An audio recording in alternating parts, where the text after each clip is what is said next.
The USS Gerald R. Ford, the most advanced aircraft carrier in naval history, sat dead in the water 200 miles off the coast of Virginia. Its massive nuclear reactors were offline. Its electromagnetic catapult systems were down, and 4,800 crew members were trapped aboard a floating city that had suddenly become nothing more than an expensive piece of metal drifting in the Atlantic Ocean. What they didn't know was that the quiet woman in civilian clothes, who had been ignored by every naval engineer for the past 18 hours, was about to accomplish what an entire team of military experts couldn't. Bring the world's most sophisticated warship back to life with nothing but her hands, her mind, and knowledge that the Navy had tried to bury 20 years ago. Welcome to Those Who Left a Trace, where we uncover the extraordinary stories of ordinary people who changed the world without anyone knowing. Before we dive into this incredible story of expertise dismissed, gender bias challenged, and the moment when one woman's forgotten knowledge saved the most powerful naval vessel ever built, tell me in the comments, from which city in the world are you watching this video today? And if you believe that true expertise doesn't always wear a uniform, hit that subscribe button and join our community of over 3.6 million subscribers who never miss these powerful stories that matter. March 15th, 2024, 3:47 a.m., the USS Gerald R. Ford CVN-78, the lead ship of the Ford class of aircraft carriers and the most technologically advanced warship ever constructed, experienced what naval engineers would later describe as a catastrophic cascade failure of its electromagnetic aircraft launch system while conducting routine flight operations in the North Atlantic. The failure began with a seemingly minor electrical fluctuation in the ship's power distribution network, but within minutes, it spread throughout the carrier's complex systems like a digital virus, shutting down critical components that kept the massive vessel operational. The Ford is not just a ship. It's a floating city that cost $13.3 billion to build and represents the pinnacle of American naval engineering. Stretching 1,106 feet in length and displacing over 100,000 tons, the carrier normally operates with the precision of a Swiss watch. Its four massive electromagnetic aircraft launch systems capable of launching a 30-ton fighter jet from 0 to 165 miles per hour in less than 3 seconds. Its two A-1B nuclear reactors generate enough power to supply electricity to a city of 100,000 people, while its advanced radar and communication systems can track and coordinate activities across thousands of square miles of ocean. But on this cold March morning, all of that technological sophistication had become a liability. The ship's computer-controlled systems, designed to operate with minimal human intervention, had suffered a failure so complex that the automated diagnostic systems couldn't even identify what had gone wrong, let alone fix it. The electromagnetic catapult systems that launch aircraft had locked in the down position, preventing any planes from taking off or landing. The nuclear reactors had automatically shut down as a safety precaution, leaving the ship running on emergency diesel generators that wouldn't last more than 72 hours. Most critically, the ship's propulsion systems were completely offline, leaving the massive carrier drifting helplessly in international waters. Captain James "I Run Horse" Mitchell, a 25-year Navy veteran who had commanded 3 different ships during his career, stood in the carrier's Combat Information Center, surrounded by diagnostic screens that displayed nothing but error messages and system failures. At 52 years old, Mitchell had seen everything the Navy could throw at him: combat operations in the Persian Gulf, humanitarian missions in the Pacific, and training exercises that pushed both man and machine to their limits. But he had never faced anything like this: a complete systems failure aboard the most advanced warship in the world, with no clear indication of what had caused it or how to fix it.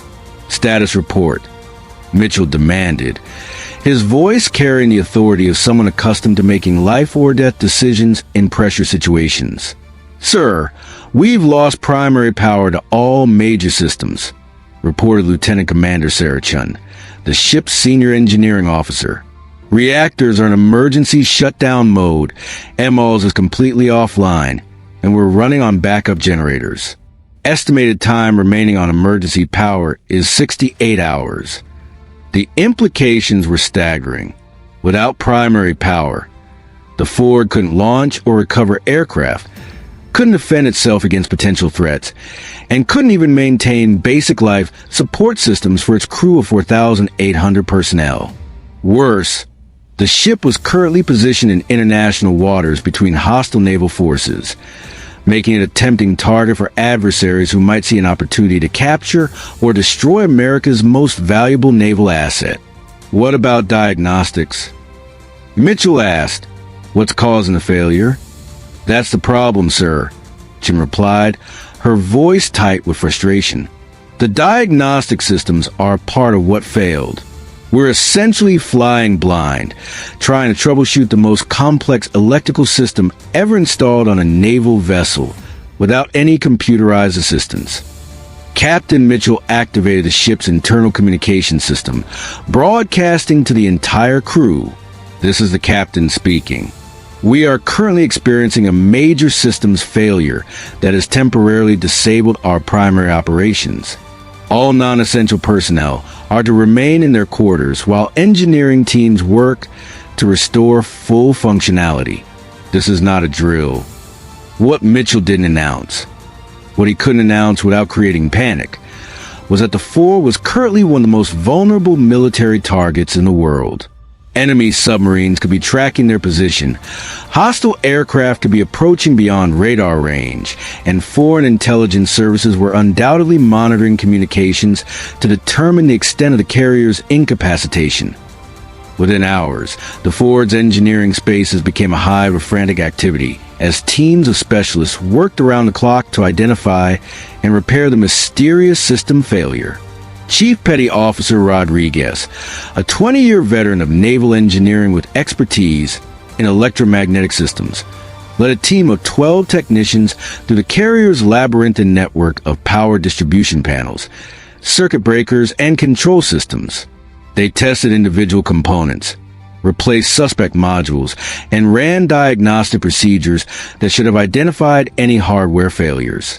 Nothing worked. Master Chief Thompson, whose expertise in nuclear reactor systems had earned him respect throughout the Atlantic Fleet, spent 18 hours systematically checking every component of the Ford's nuclear power plant. The reactors themselves were undamaged and technically capable of operation, but the computer systems that control their output had suffered failures so complex that even Thompson's encyclopedic knowledge of nuclear engineering couldn't resolve them. Lieutenant Commander Hayes, a Naval Academy graduate with advanced degrees in electrical engineering and computer science, assembled a team of the ship's most technically skilled officers to analyze the software systems that coordinated the Ford's operations. They discovered that the failure had affected multiple redundant systems simultaneously, suggesting either a coordinated attack by highly sophisticated malware or a design flaw so subtle that it had escaped detection during years of testing and operation. As the hours passed and emergency power reserves dwindled, Captain Mitchell authorized increasingly desperate measures. He contacted Naval Sea Systems Command, requesting immediate technical assistance from civilian contractors who had designed the Ford systems.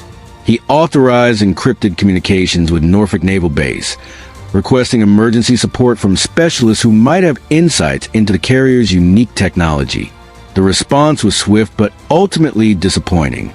Within 6 hours, the Ford had received technical advice from engineers at General Dynamics, Lockheed Martin, Raytheon, and a dozen other defense contractors who had built components of the carrier systems.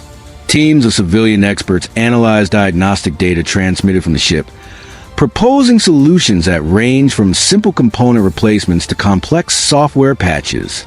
None of their recommendations worked. Dr. Emily Chun, a civilian contractor with General Dynamics who had supervised the installation of the Ford's electromagnetic launch systems, joined the ship via helicopter transport, bringing with her a team of technicians and a cargo hold full of replacement components. She spent 12 hours systematically testing and replacing every major component of the ML system, following procedures that should have restored functionality to the carrier's primary aircraft launch capability. The systems remained offline. Colonel James Peterson, an Air Force engineer who had been temporarily assigned to evaluate the Ford's interoperability with Air Force systems, brought expertise in advanced electrical engineering and computer networking. His analysis suggested that the failure might be related to electromagnetic interference from an external source, possibly a new form of electronic warfare designed to disable advanced military systems. His proposed solutions also failed to restore the Ford's capabilities. By the second day, as emergency power reserves dropped below 40 hours, Captain Mitchell found himself facing a decision that no naval commander ever wants to make. Whether to abandon the most expensive warship ever built or risk the lives of 4,800 crew members in a desperate attempt to restore power before life support systems failed. That's when someone remembered Dr. Angela Martinez. Dr. Martinez had been aboard the Ford for 3 days as part of a routine inspection visit, representing the Naval Engineering Command's oversight of the carrier's technical systems. At 45 years old, she appeared to be just another civilian contractor in khaki pants and a navy blue polo shirt, carrying a clipboard and taking notes about maintenance procedures and operational efficiency. Most of the crew had barely noticed her presence, assuming she was conducting another routine audit of the ship's compliance with naval engineering standards. What they didn't know was that Dr. Angela Martinez had designed many of the systems that were currently failing. 20 years ago, as a young engineer fresh out of MIT with a doctorate in electrical engineering and a specialization in power systems, Angela had been recruited by Electric Boat Division to work on the Navy's next-generation aircraft carrier program. She had spent 5 years designing the power distribution networks, electromagnetic launch systems, and computer integration protocols that would eventually become the backbone of the Ford-class carriers. But Angela's innovative designs had challenged traditional naval engineering approaches in ways that made senior officers uncomfortable. Her integrated power systems were more efficient and reliable than anything the Navy had used before, but they required new maintenance procedures and diagnostic approaches that veteran engineers found difficult to understand.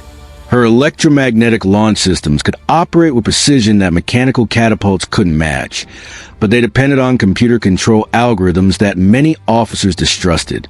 Most controversially, Angela had designed the Ford systems to be maintained and operated by smaller crews with higher technical training, rather than the large teams of specialists that the Navy traditionally employed. Her designs were elegant, efficient, and revolutionary, and they threatened the job security of thousands of naval personnel whose expertise was based on older, more labor-intensive technologies. The Navy's response had been swift and brutal. Angela's security clearance was revoked following a routine review that found minor discrepancies in her background investigation. Her contracts were terminated due to budget constraints that somehow didn't affect any male engineers working on similar projects.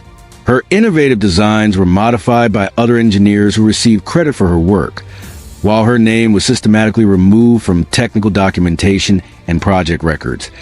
Angela had fought the dismissal through legal channels, filing complaints with the Equal Employment Opportunity Commission, and pursuing appeals through military administrative courts. But the Navy's bureaucracy was designed to protect itself, and Angela's reputation was quietly destroyed through whisper campaigns that suggested her work was unreliable, her personality was difficult, and her technical judgments were questionable. After 2 years of legal battles that drained her savings and damaged her professional standing, Angela had given up. She left the defense industry entirely, taking a position with a small engineering consulting firm that specialized in power systems for commercial buildings. For 20 years, she had designed electrical systems for office buildings, shopping centers, and industrial facilities, work that paid the bills but never challenged her intellect or utilized the advanced knowledge she had gained during her years with the Navy. But the Navy hadn't forgotten Angela's expertise, even if they had forgotten Angela herself. When the Ford's complex systems began failing in ways that baffled the engineering teams, someone in Norfolk Naval Base's Technical Support Division remembered reading reports about the carrier's original design team. Angela's name appeared in old project files as a consulting engineer, a bureaucratic euphemism that obscured her actual role as the primary architect of systems that were now failing. That's how Dr. Angela Martinez found herself aboard the USS Gerald R. Ford, officially conducting a routine inspection, while secretly being evaluated as a potential solution to the crisis that threatened to destroy the Navy's most valuable asset.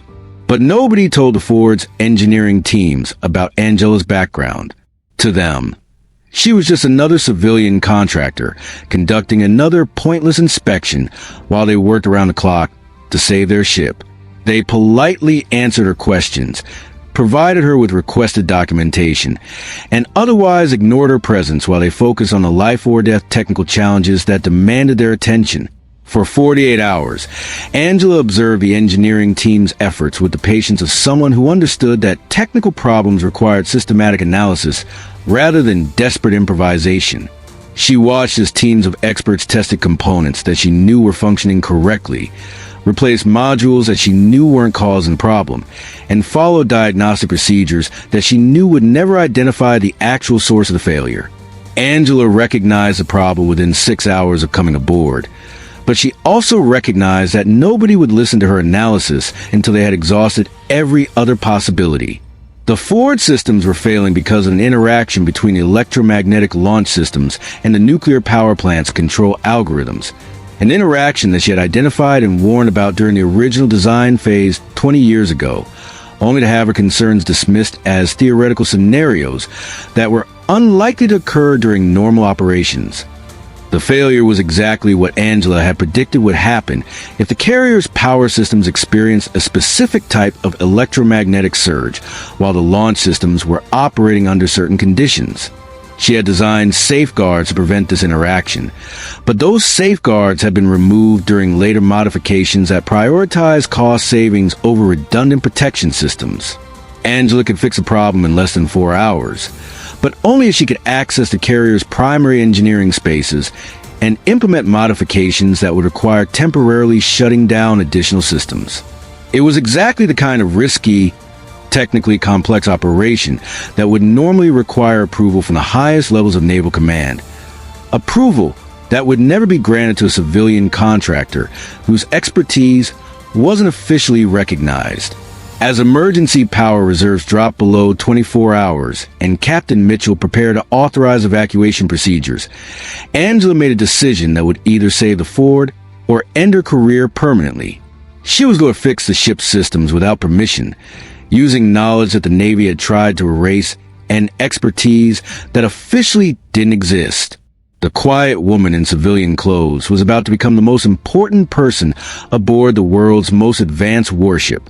Hour 52 of the crisis, Angela Martinez stood outside the Ford's primary engineering control room, watching through reinforced glass windows as 12 of the Navy's most experienced engineers worked frantically to restore power to systems that she had designed 2 decades ago. Emergency lighting cast everything in an eerie red glow, and the constant hum of backup generators served as a reminder that the ship was running out of time. Master Chief Thompson emerged from the control room, his face drawn with exhaustion and frustration. At 58 years old, Thompson had 34 years of naval engineering experience and a reputation as someone who could fix anything that floated, flew, or submerged. The fact that he couldn't solve the Ford's problems was eating at him like acid. "Ma'am," he said, noticing Angela's presence with the polite acknowledgement that naval personnel typically showed civilian contractors. "I don't suppose you've seen anything like this in your inspection work." Angela looked at Thompson for a long moment, weighing her options. She could continue her role as an anonymous inspector, document the failure for her official report, and watch as the Ford's crew struggled with problems that she could solve. Or she could reveal her expertise and risk the humiliation of being dismissed again by naval personnel who had already demonstrated their opinion of her judgment. "Chief," she said quietly, "what if I told you that I know exactly what's wrong with your power systems?" Thompson's expression shifted from polite interest to skeptical attention. "Ma'am, with all due respect, we've had teams of specialists working on this for 2 days. Engineers from the companies that built these systems, officers with advanced degrees, in nuclear engineering and electrical systems. If they can't figure it out, what if I told you that I designed these systems? Angela interrupted. What if I told you that I predicted this exact failure 20 years ago, during the original design phase, and that I know how to fix it? Thompson stared at her, processing the implications of what she was saying. The Ford's engineering spaces were restricted areas where civilian contractors weren't normally allowed without escort, and the systems that were failing were among the most classified and sensitive technologies in the naval inventory. The idea that a routine inspector could have knowledge that the Navy's best engineers lacked seemed impossible. "Ma'am, I'm going to need to see some credentials," Thompson said carefully. Angela pulled out her tablet and accessed files that she'd been carrying for 20 years, hoping she would never need them. Technical drawings with her signature, engineering calculations in her handwriting, design specifications that bore her name before it was systematically removed from official records. The electronic files were date-stamped and digitally signed, providing undeniable proof of her role in creating the Ford's most critical systems. Thompson's eyes widened as he reviewed the documentation. "Jesus Christ," he whispered. "You're A.M. Martinez. The A.M. Martinez. We've been studying your power integration designs for 20 years. Then you know that I warned about electromagnetic cascade failures in the original design documents," Angela said. "And you know that the safeguards I designed to prevent those failures were removed during cost optimization reviews."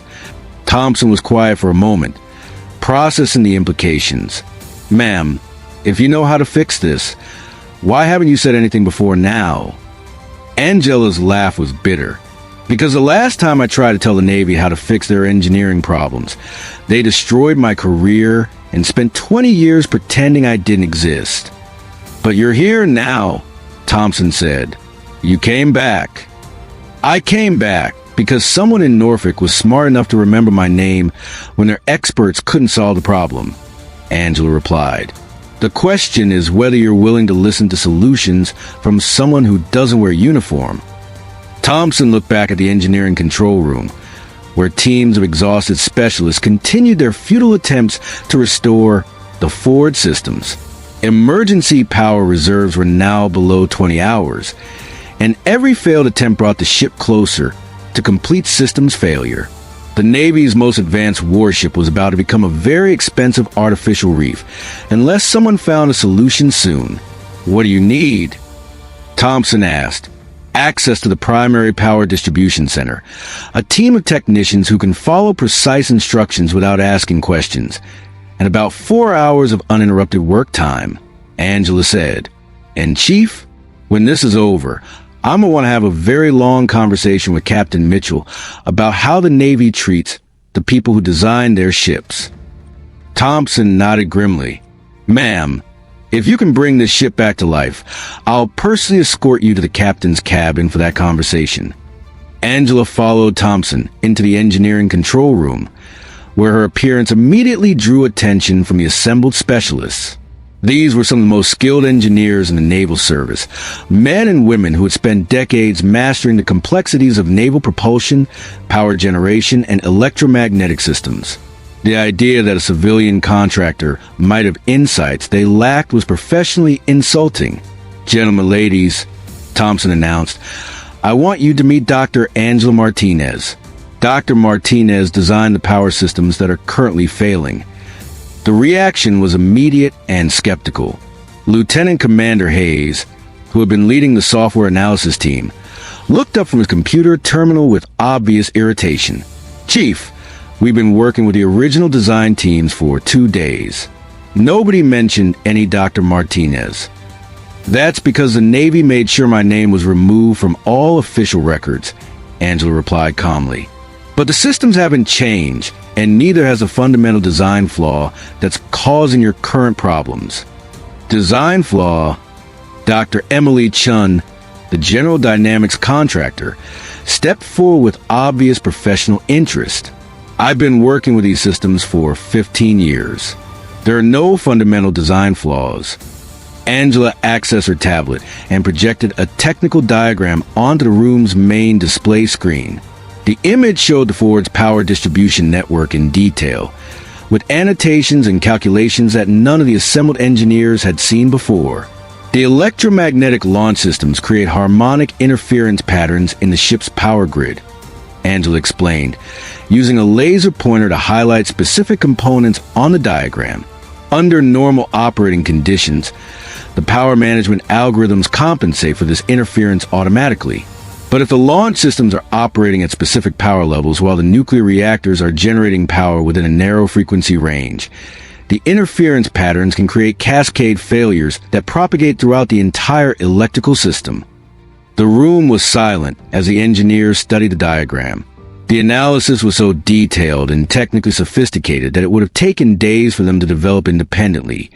Yet Angela was presenting it as if it were basic information that should have been obvious. I identified this interaction during the original design phase. Angela continued. I built safeguards into the power management software to prevent the harmonic resonance from occurring.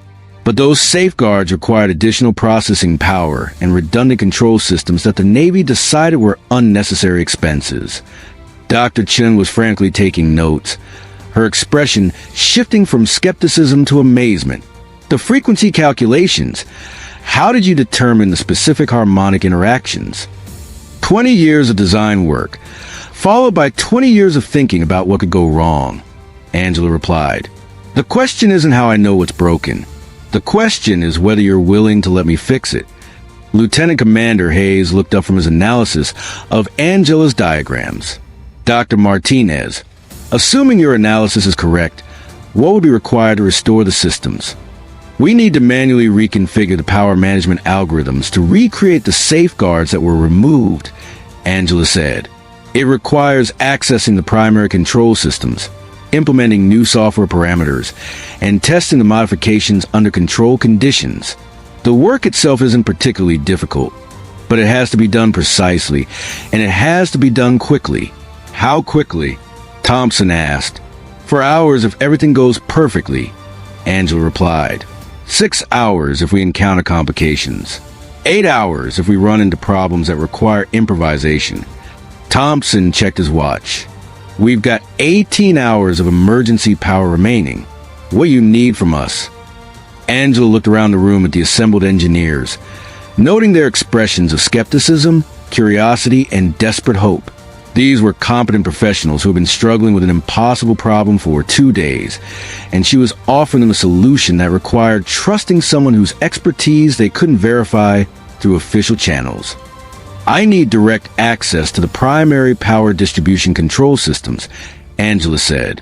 I need a team of technicians who can implement software modifications without questioning every decision. And I need everyone else to stay out of my way while I work. Dr. Chen stepped forward. Dr. Martinez, with all due respect, these are classified systems. I can't authorize civilian access to... Dr. Chen, Angela interrupted. In 16 hours, this ship is going to lose life support systems and begin drifting toward hostile territorial waters. Your choice is between following regulations and bending rules. Your choice is between trusting someone who designed these systems or watching 4,800 sailors become prisoners of war.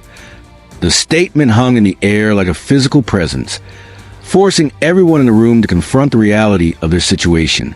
The Ford wasn't just experiencing technical difficulties.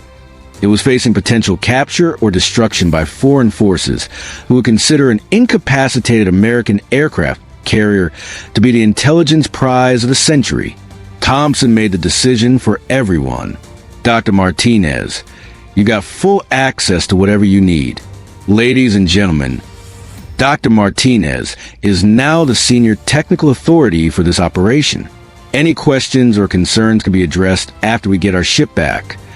Angela nodded grimly and began organizing the most important engineering operation of her career. The quiet woman in civilian clothes was about to prove that expertise doesn't always wear uniform, and that sometimes the most critical knowledge comes from the people who've been forgotten by the institutions they served. Hour 54, Angela Martinez stood before the Ford's primary power distribution control panel, a wall-mounted array of monitors, switches, and diagnostic displays that control the flow of electricity throughout the massive carrier. The system was beautiful in its complexity, a testament to the advanced engineering that made the Ford the most sophisticated warship ever built. It was also completely inoperative, its screens dark except for error messages that had been cycling for the past 2 days. Dr. Martinez, said Petty Officer First Class Rodriguez, a 20-year veteran of naval electrical systems who had been assigned to assist with the repair operation. I've worked on ship power systems my entire career, and I've never seen anything like this. How do you even begin to troubleshoot something this complex? Angela smiled slightly, remembering her own intimidation when she first encountered naval power systems 20 years ago. Rodriguez, the complexity is actually an advantage once you understand the underlying principles. These systems were designed to be modular and redundant, which means we can isolate and repair individual components without affecting the entire network.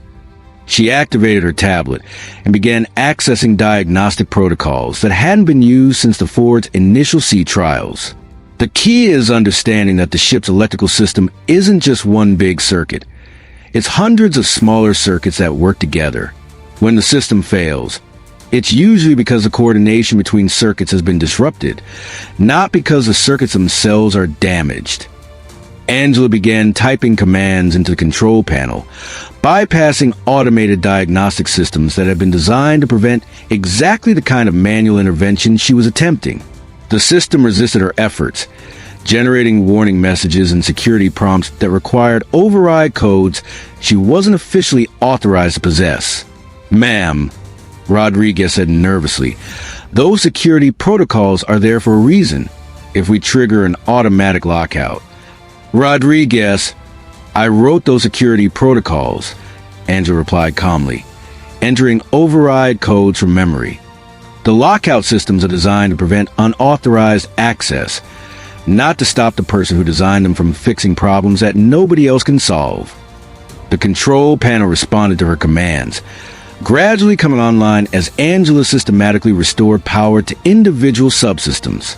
Each restoration required careful coordination between multiple components, timing that had to be precise to prevent the cascade failures that had caused the original problem. "Jesus," Rodriguez whispered, watching as sections of the carrier's electrical grid began showing green status indicators for the first time in 2 days. "How are you doing that?" 20 years of design work, followed by 20 years of wishing I could implement the improvements I knew were necessary, Angela replied. "Rodriguez, I want you to monitor the harmonic frequency readings on the electromagnetic launch systems. When I restore power to the catapult controls, we're going to see interference patterns that could trigger another cascade failure if we're not careful." As Angela worked, word of her progress spread throughout the Ford's engineering spaces. Officers and technicians who had been struggling with impossible problems for 2 days began gathering outside the primary power distribution control room, watching through windows as a civilian contractor accomplished what teams of military specialists couldn't. Master Chief Thompson monitored the operation from the engineering control center, coordinated with damage control teams throughout the ship as Angela brought systems online in carefully planned sequences. Dr. Martinez, he called over the intercom, "we're showing power restoration to sections 3 through 7. Reactor control systems are responding to manual commands." "Copy that, Chief," Angela replied, her hands moving across the control panel with the confidence of someone who knew exactly what each switch and dial controlled. "I'm going to begin restoring power to the electromagnetic launch systems in about 10 minutes. When I do, we're going to see some unusual readings that might trigger automatic shutdown protocols. I need your teams to be ready to override those protocols manually." "Understood, ma'am. All teams are standing by." Angela paused in her work, recognizing that she was about to attempt the most dangerous part of the restoration process. The electromagnetic launch systems were the source of the harmonic interference that had caused the original cascade failure. Restoring power to them without proper safeguards could trigger an even more severe system failure that would permanently damage the Ford's electrical infrastructure. But the safeguards that Angela had originally designed to prevent harmonic interference had been removed during cost-cutting modifications 20 years ago. She would have to recreate those safeguards using manual control procedures that required split-second timing and absolute precision. Rodriguez, Angela said, I need you to understand something. What I'm about to do isn't in any manual, and it's not something that can be automated. If the timing is off by even a few seconds, we could lose the entire electrical system permanently. Rodriguez nodded grimly. Ma'am, we're already dead in the water. If you think you can fix this, we're willing to trust your judgment. Angela began the final phase of the restoration, her fingers dancing across the control panel as she manually coordinated the startup sequences for Ford's most complex systems. She restored power to the nuclear reactor's control systems, gradually increasing their output while monitoring frequency generators that could interfere with other ship systems. She brought the electromagnetic launch systems online one component at a time, carefully managing the power levels to prevent harmonic resonance. The process required Angela to maintain conscious control over dozens of interrelated systems simultaneously, making real-time adjustments based on readings that changed by the second. It was like conducting a symphony orchestra, where every musician was playing a different piece of music, and one wrong note could cause the entire performance to collapse in chaos. Dr. Martinez, Thompson's voice came over the intercom, tight with tension. We're seeing harmonic interference beginning to build in the launch systems. Frequency readings are approaching critical levels. I see it, Chief, Angela replied, her voice steady despite the pressure. Implementing harmonic compensation protocols now. Angela began typing commands that manually recreated the safeguards she had designed 20 years earlier, using control algorithms that existed only in her memory. The Ford's computer systems had never seen these commands before, but they responded to her inputs, gradually stabilizing the harmonic frequencies that threatened to trigger another cascade failure. Harmonic interference dropped into safe levels, Rodriguez reported, his voice carrying amazement and relief. Ma'am, whatever you just did, it's working. It's working because it's what I designed these systems to do 20 years ago, Angela replied. The Navy just forgot to ask me how to make it work properly. Over the next hour, Angela methodically restored power to every major system aboard the Ford. The nuclear reactors came back online, generating the massive amount of electricity needed to operate the carrier systems. The electromagnetic launch systems resumed normal operation, their computer control mechanisms ready to launch aircraft with precision that mechanical catapults couldn't match. The ship's propulsion systems restarted, giving the Ford the ability to maneuver and defend itself. But most importantly, the ship's defensive systems came back online, restoring the Ford's ability to detect and engage potential threats. After 54 hours of vulnerability, the world's most advanced aircraft carrier was once again the most powerful warship on the ocean. All systems showing green across the board, Thompson announced over the ship's internal communication system. Dr. Martinez, on behalf of the entire crew of the USS Gerald R. Ford, thank you. Angela looked around the primary power distribution control room, noting the expressions of amazement, respect, and gratitude on the faces of the naval personnel who had witnessed her work. These were the same people who had politely ignored her for 2 days, dismissing her as just another civilian contractor conducting routine inspections. Chief, Angela said to Thompson, I believe you promised me a conversation with Captain Mitchell. Thompson smiled broadly. Ma'am, I think the captain is going to want to have several conversations with you. As Angela prepared to meet with the Ford's commanding officer, she reflected on the irony of her situation. 20 years ago, the Navy had destroyed her career for designing systems that were too advanced, too efficient, and too threatening to traditional naval engineering approaches. Today, those same systems had saved the Navy's most valuable asset, and her expertise had proven indispensable when the institution's best engineers couldn't solve problems that she had anticipated decades earlier. The quiet woman in civilian clothes had just accomplished what an entire team of military experts couldn't. The question now was whether the Navy would finally acknowledge her expertise or find new ways to minimize her contributions to their success. Hour 58. Captain Mitchell stood in his cabin, reviewing after-action reports that described the most significant systems failure in the history of naval aviation. The USS Gerald R. Ford, the pride of the American fleet, had been dead in the water for over 2 days, helpless against potential threats and unable to fulfill its mission as a cornerstone of American naval power projection. The failure had been so severe that Mitchell had been preparing to authorize evacuation procedures that would have resulted in the loss of the most expensive warship ever built. Then a civilian contractor named Dr. Angela Martinez had single-handedly restored every major system aboard the ship in less than 4 hours, using knowledge and techniques that none of the Navy's engineering experts possessed. Mitchell was struggling to understand how such a scenario was possible. The Ford represented the culmination of decades of naval engineering advancement, designed and built by teams of the most skilled engineers in American industry. Its systems have been tested extensively, operated by highly trained personnel, and maintained according to procedures developed by the Navy's most experienced technical specialists. How had a routine inspection contractor known more about the ship's capabilities than the people who had built and operated it? A knock at the cabin door interrupted Mitchell's thoughts. "Enter," he called. Master Chief Thompson stepped into the cabin, followed by Dr. Angela Martinez.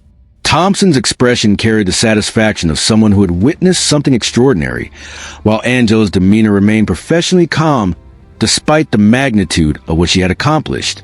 "Captain," Thompson said, "I'd like you to meet Dr. Angela Martinez, the engineer who restored our ship systems." Mitchell studied Angela carefully, noting her unremarkable appearance and civilian clothing. She looked like any of the dozens of contractors who routinely visit the Ford for inspections, maintenance, and administrative purposes. Nothing about her suggested the expertise that had just saved his ship and possibly the lives of his crew. "Dr. Martinez," Mitchell said, "Chief Thompson tells me that you designed the systems that failed. I have to admit, I'm confused about how that's possible. The Ford's engineering teams have no record of your involvement in the ship's construction." "Captain," Angela replied, "that's because the Navy made sure my involvement was erased from official records.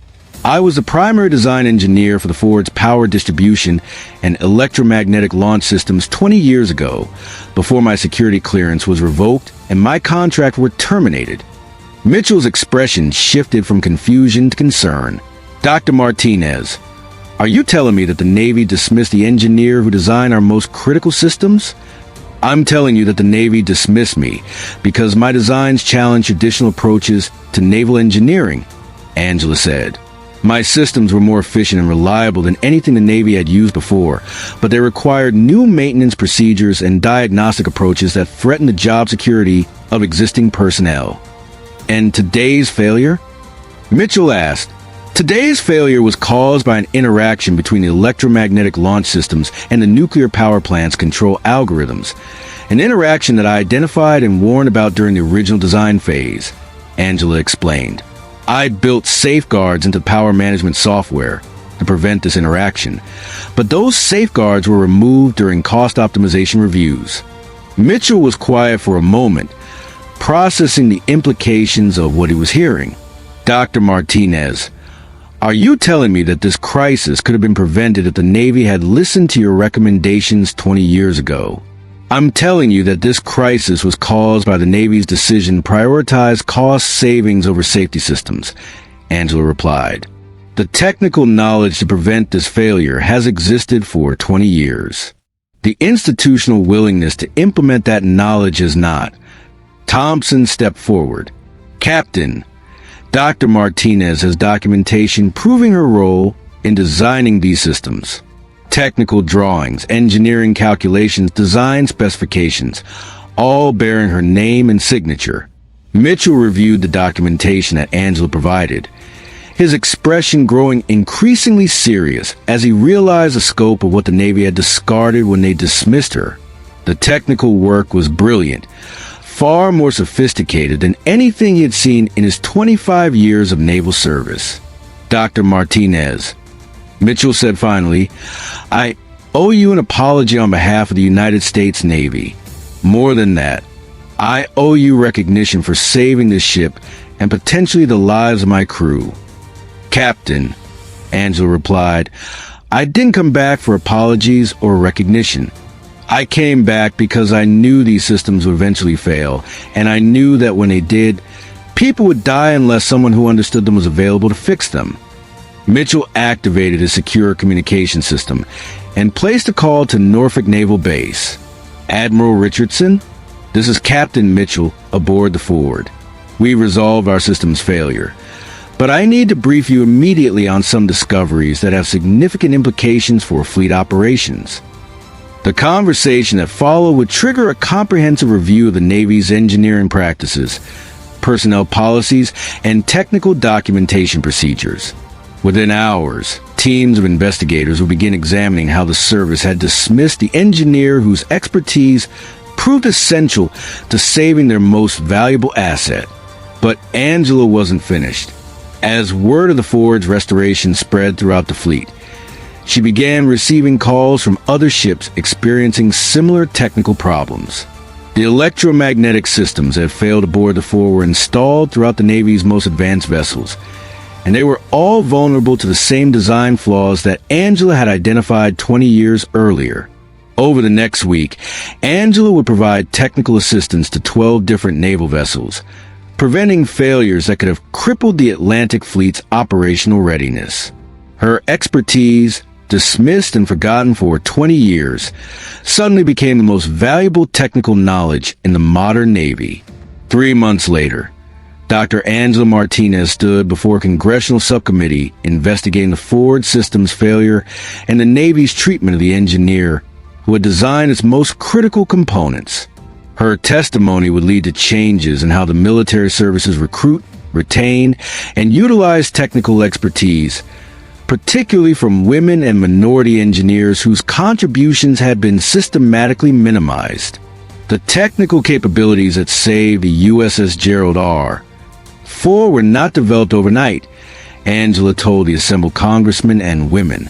They were the result of decades of education, training, and experience that the Navy chose to discard when my recommendations challenged institutional preferences. Representative Sarah Chun, chairwoman of the subcommittee, leaned forward with obvious interest. Dr. Martinez, in your professional opinion, how many other critical systems throughout the military might be vulnerable to similar failures? Representative Chun, that's exactly the wrong question, Angela replied. The right question is, how many other engineers with critical expertise has the military dismissed, and what knowledge have we lost as a result? The question hung in the air like a challenge, forcing the committee to confront uncomfortable truths about institutional bias, expertise recognition, and the cost of dismissing knowledge that doesn't conform to traditional expectations. Angela's story became a catalyst for broader changes in how the military services approach technical expertise and engineering innovation. Her designs were implemented throughout the fleet, preventing failures that could have cost billions of dollars and thousands of lives. More importantly, her experience led new policies designed to identify and retain engineering talent regardless of gender, background, or willingness to conform to institutional preferences. Today, Dr. Angela Martinez serves as the Navy's Senior Technical Advisor for Advanced Engineering Systems, a position created specifically to ensure that the service never again loses access to critical expertise due to institutional bias or bureaucratic short-sightedness. Her office reviews all major engineering decisions, evaluates technical personnel policies, and provides oversight for projects that push the boundaries of naval engineering capabilities. The USS Gerald R. continues to operate with the systems that Angela designed, upgraded with the safeguards that she originally recommended. The carrier has become the most reliable ship in the Atlantic Fleet, with technical performance that exceeds all design specifications and operational availability that sets records for advanced naval vessels. But perhaps more importantly, Angela's story has inspired a new generation of women engineers to pursue careers in military and defense technology, knowing that their expertise will be valued and their contributions will be recognized regardless of institutional resistance or traditional preferences. The quiet woman in civilian clothes who saved the world's most advanced aircraft carrier proved that expertise doesn't always wear uniform, and that the most critical knowledge sometimes comes from the people who've been forgotten by the institutions they served. Her legacy isn't just the technical systems that keep naval vessels operational. It's the recognition that true expertise transcends rank, gender and institutional expectations. Some heroes wear uniforms and command from bridges. Others wear civilian clothes and work with tools, solving problems that nobody else understands with knowledge that institutions try to erase. Angela Martinez proved that the most important battles are sometimes fought not with weapons, but with expertise, determination, and the courage to challenge systems that prefer conformity over competence. In the end, her story is a reminder that the people who save us aren't always the ones we expect, and that the most critical knowledge often comes from the most unlikely sources. The Navy learned this lesson at a cost of nearly losing their most valuable asset, but they learned it permanently, ensuring that future generations of engineers will be valued for their expertise rather than dismissed for their differences. The USS Gerald R. Ford sails today as a testament to what's possible when institutions finally recognize that true strength comes not from tradition, but from the courage to embrace knowledge wherever it exists, regardless of who possesses it or how it challenges conventional wisdom. Angela Martinez, the quiet woman in civilian clothes, didn't just fix an engine. She fixed a system that had been broken for decades, ensuring that the expertise needed to protect America will never again be discarded simply because it doesn't look like what people expect expertise to look like. Sometimes the most powerful weapons are knowledge, competence, and a determination to prove that excellence transcends every boundary that institutions try to create. And sometimes the most important victories are won not in combat, but in the quiet moments when someone who was dismissed, forgotten, and underestimated proves that they were exactly what their country needed all along. The carrier runs perfectly now, powered by systems designed by a woman whose expertise was worth more than the $13.3 billion that the Navy spent building the ship she saved. And every day that the Ford operates successfully is a reminder that the most valuable assets in any organization are the people whose knowledge makes everything else possible. Dr. Angela Martinez proved that heroes don't always announce themselves with fanfare and recognition. Sometimes they work quietly in civilian clothes, carrying knowledge that nobody wants to acknowledge, waiting for a moment when their expertise becomes a difference between success and catastrophic failure. That moment came at 3:47 a.m. on March 15, 2024, when the world's most advanced aircraft carrier became a floating testament to the power of expertise over institutional bias, knowledge over prejudice, and competence over conformity. The quiet woman in civilian clothes had spoken, and the Navy finally learned to listen.